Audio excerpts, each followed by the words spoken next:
Legend 3, Tristan and Iseult, the Cursed Love. Chapter 1, A Ship from Cornwall.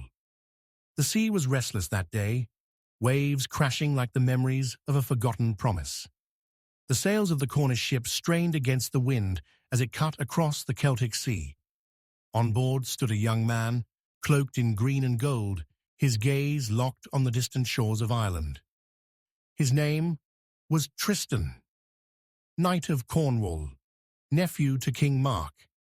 He had been sent across the sea to fetch a bride for his king, a woman whose beauty was said to rival the moon, whose voice could still the fiercest storm, Iseult of Ireland. But Tristan carried more than the king's proposal. He bore scars, both from the battles he'd fought and the song of sorrow that lingered in his heart. He never imagined that by the time the ship returned, he would no longer be his own man. Chapter 2, The Golden-Haired Maiden.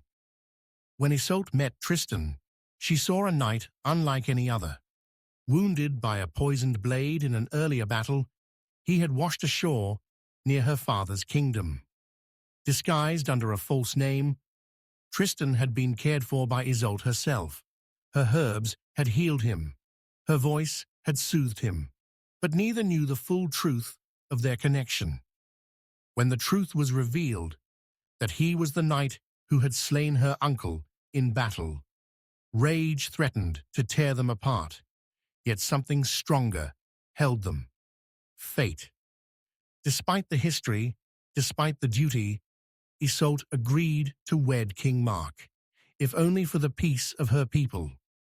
A ship was prepared, but before their departure, her mother, fearing heartbreak, brewed a love potion, a vial of passion and binding, meant to be shared between Iseult and Mark on their wedding night. Fate had other plans. Chapter 3, The Wine of Destiny. On a hot afternoon during the voyage, Tristan and Iseult, thirsty and weary, found a flask of wine below deck. They drank deeply, unaware of what it truly was. Their eyes met, and the world changed. A fire bloomed in their chests, not desire alone, but something deeper, a soul-binding, all-consuming longing that neither had asked for and neither could escape. When they arrived in Cornwall, it was not joy that greeted them, but the cruel weight of deception. Iseult became queen. Tristan became her knight, and both became prisoners of their shared, forbidden love.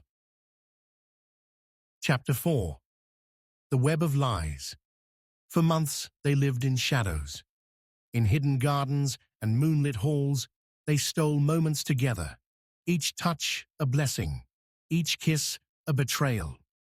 King Mark, once a gentle ruler, grew suspicious. Whispers filled the castle.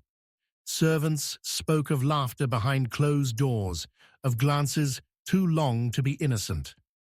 One night, Mark followed them.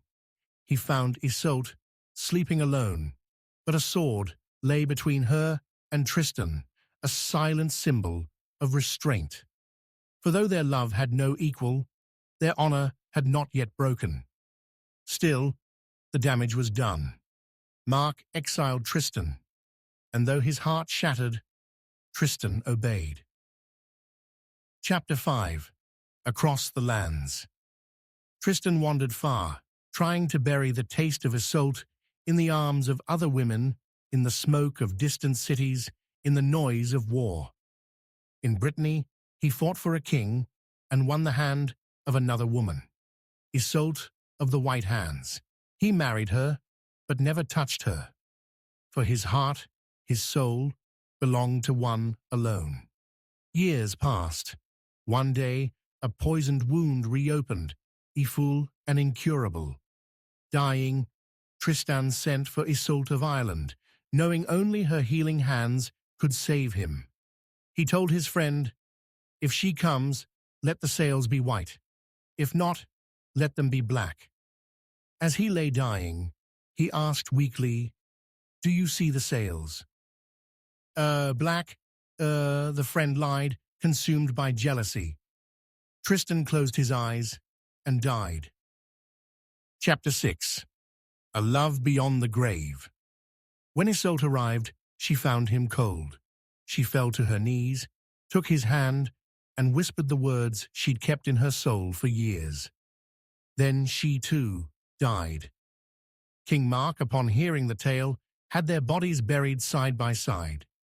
From Tristan's grave grew a hawthorn tree, wild and strong. From Iseult's grave, a rose. The two plants twisted toward each other, wrapping in a final, eternal embrace. They say that even when the king had the branches cut, the rose and hawthorn grew back, again and again. For some loves defy time, some hearts beat beyond death. Discussion. Questions. 1.